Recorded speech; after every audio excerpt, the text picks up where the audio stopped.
Hi everybody, and thank you for having us again. We're really proud to be highlighted in the toolkit, and I really welcome this initiative. It's great. Well, just to give you a little bit of context, our division is a very large one. It's 600 people, and we deal mainly with language services, interpretation, and translation, but also in general with conference services. And we heard loud and clear, we've been hearing loud and clear the Secretary General's message about the need to innovate, about, and we've read the strategy, his digital strategy, and everybody, I think, there's a high level of awareness in the division that we cannot sit still and that we cannot keep our heads in the sand and pretend that nothing is happening. What we found is that there was also a certain amount of nervousness about technology in general, and there was a kind of nervousness about innovation meaning only new technologies and meaning basically that jobs would be replaced by machines. And that was the simple understanding from people, because I have to say, in the language professions, people are constantly asked, but what good are you? What can you do that Google Translate cannot? So they became a bit defensive. And what we try to do is really show them that new technologies on the one hand and new ways of doing things on the other would augment their work and prepare them better for tomorrow rather than threaten them. And that was, part of the journey was really about education as well. So that's when we started. I mean, at the beginning, we knew that many of us were aware of various technologies coming to the market, of various innovations developed in some organizations like the European Commission, but there wasn't a single place where we could bring all this knowledge together, we could evaluate it, and we could communicate it back to the staff. So I was lucky enough to attend a course, to participate in a course organized by the Staff College in Princeton a couple of years ago. And there was a presentation by the Rapids Results Institute where they presented the benefits of having 100-day challenges. This is one thing that we strongly believe works, is to give quite a short time frame for many of innovative projects. But the first one was a kind of 100-day challenge, innovative challenge about innovation. I was asking staff to volunteer and bring me a proposal in 100 days about how we could have a systematic way of scanning the horizon, looking at innovations, evaluating them, and bringing them back to the division. And I was really amazed by the level of enthusiasm. That we had a wonderful team of volunteers that came together. We gave them 1 day a week to work on this for 3 months, 100 days. And they came up with a very strong proposals that we immediately implemented. And this is how our innovation team, Innovate, was born. So I think I'll leave it up to Lisa now to explain what Innovate is. And in terms of how the team works and how it's structured, we are 8 staff members from the division, and the team members focus 1 day per week to work on innovation initiatives. So it includes all services of the division, and the rotations happen once quarterly, so that there are a fresh pipeline of ideas coming in all of the time. I think, interestingly, in the context of the UNIN toolkit, and especially the cultural component, is where we have been engaging with the UNIN team quite a bit to share learnings and experience. And one of the key aspects of this team in terms of that cultural aspect has been this rotational structure. And what it means is that the team itself is very flat, it's very dynamic, it's very informal. And given that the composition is changing every quarter, there's new new ideas coming in every quarter, but also it means that those members that are rotating back out into operational structures take with them the ethos, the methodologies, and the learnings and the experience of that team. And it's helping, I think, to diffuse it and to generate excitement around the division about the types of work that are being undertaken. What we actually do with that time when we're working is there's 3 pillars that we focus on. So the first is explore, and this is really, as Corinne was mentioning, the kind of research and communication function. So what we do is we focus on what's happening in academia, what's happening with big tech firms and international organizations, and what does it mean for the future of conferencing. So here we're consolidating research, we're looking at the impact on us, we're seeing how it can augment our services or help us to meet our client needs. And then we're finding dynamic ways to evoke interest within the division to share that information in a way that is meaningful and interesting to all. So one of the types of programs that we ran here earlier in the year was we partnered with New York University. We ran a webinar series on artificial intelligence, but we customized it to use cases that were specifically of interest to us, meaning use cases related to to natural language processing and to machine learning, but in the context of documentation, of translation, of interpretation, of our administrative colleagues that joined us also in the context of administration processes. So that first pillar, explore, is really looking at research and information sharing. The second one, enable, is where we look at, following the principle of every staff member has ideas, and based on the experience in the organization and the division, every staff member has ideas on how to improve ways of working, on how to better serve clients, on how to prepare for the future. And the enable pillar focuses on giving forums and methodologies for staff to take ideas forward on their own. So one of the initiatives we ran here recently, which was, it was very interesting. It was fun.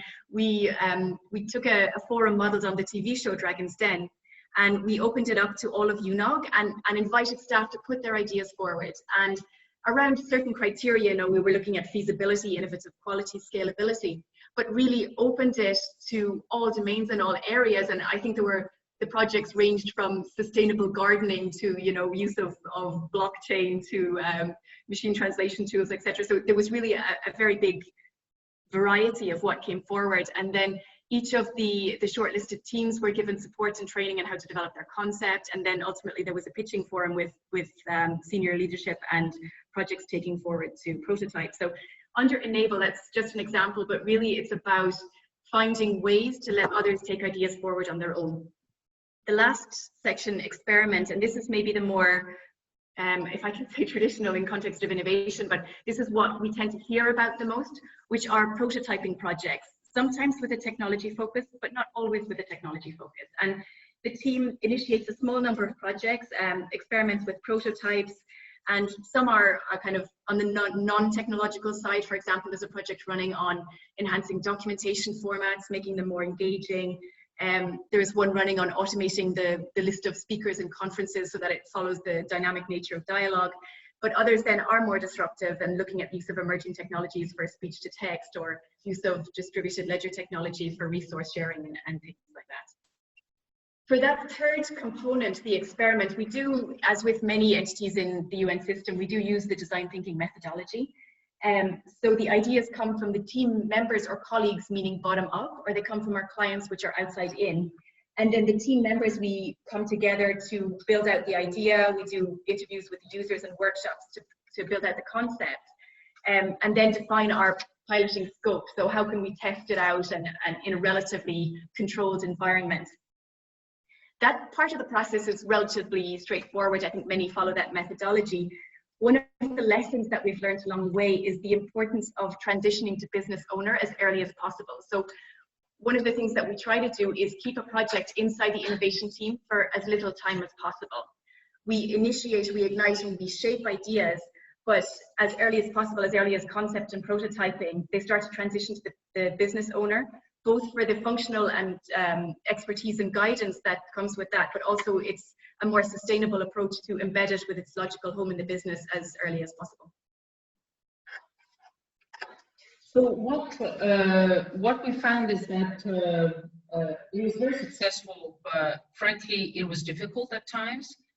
Some of the obstacles, but the constraints that we all have to face in the UN system is one, we have to be accountable for every, like anyone in the public sector, right? This is not our money or an investor's money. It's government's money, and we are accountable for every cent. So the margin of what we can do, we need a tiny bit of resources, seed resources often, to start a project, or even to allow people to spend some time on innovation.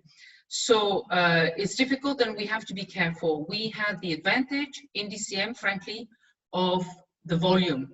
We are a big division with a big budget. So even if we use tiny amounts of resources at the margin, it was enough as seed resources. So that's one thing, is resources are important, but we're in the public sector, we have to be careful. So that's one of the things we had to navigate. The second was also any large bureaucracy, the hierarchical structures, because the team, as Lisa described it, is totally non-hierarchical, and it's cross services. And we did find a bit of resistance from some of the managers, because basically some of their staff were working with staff from other services or directly with me.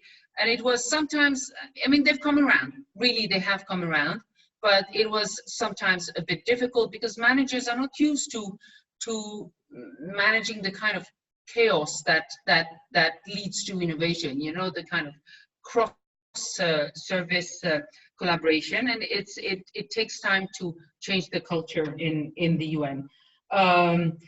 And to come back to the resources, we are used in the UN, and rightly so. Our member states ask us to measure impact all the time and to account for results. You know, years and years ago, I wrote some of the first reports on results-based management. It's coming back to haunt me now. So we have to account for results all the time, but it's sometimes difficult to measure the impact of what we've done immediately. I mean, we have projects that have been successful and so on. Can I give like dollar numbers on some of the things we've done? No. I think, first of all, we've changed the culture, which is already huge. But this pressure, what I call the tyranny of numbers in the UN, is sometimes making it a bit difficult. One of the things Corinne was mentioning about this cross-functional nature of the work, it is a bit disruptive to our traditional ways of working, in that members of the team will almost jump across divisions, across teams, and form these lateral networks to deliver the work. And that's very positive, but it is a big change, and it's just something that we've found that we have to navigate very sensitively. Also, in terms of flexibility of roles and responsibilities, when team members come on board, we do ask them to, and we do encourage them to step out of their lane. So, you know, we may have interpretation colleagues that are working with engineers on technology and conference rooms. We have documentation assistants working with security on smart cameras for queuing technologies. These are not traditional roles or functions or responsibilities that the colleagues would take on. And that does cause a bit of disruption as well, but it's a very important enabler to delivering the work. So, you know, some of the big takeaways is for me that, and comes back to what I was just talking about in terms of resources, a lot of what we hear is that we don't have time or resources to innovate because we just have to deliver, and we always have to deliver with less, which is true, objectively. However, what we've shown, I think, what we've proven is that it doesn't take much. It's mostly, I think it takes more time than financial resources, and time is a resource, we realize. But because, again, of our volume, if we've, you know, I've asked 8 people to devote 1 day a week to this out of 600 people that we have, and it would be very difficult to pretend that this is going to affect dramatically our delivery. So I think we can spare that time for innovation because the multiplying effect of that innovate team has already been shown. That's the first thing. The second thing is that I have been absolutely amazed at the quality of the proposals that have come through. and the fact that people were brimming with ideas, really, and all we needed was to give them a platform and a sense that it was okay to step out. It was okay for, you know, Lisa was mentioning a document assistant who has done amazing research, for instance, now on queue management. And, you know, in the past, maybe people would have told her, but, you know, that's none of your business. Frankly, that's a security issue or whatever. But it's okay to completely step out of your zone and make proposals on different areas. So and once we opened that door, people came rushing through it. So it's been really very, very encouraging. So the point is to identify the resources that you already have in the house.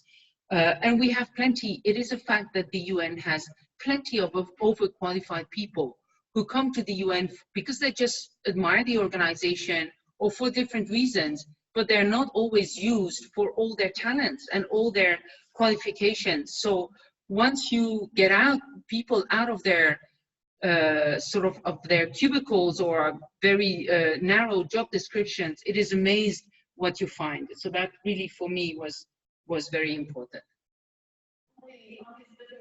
Of resources and partnerships, I think, you know, delivering innovation, it's often perceived as being expensive. Innovation sounds expensive, it's perceived as expensive.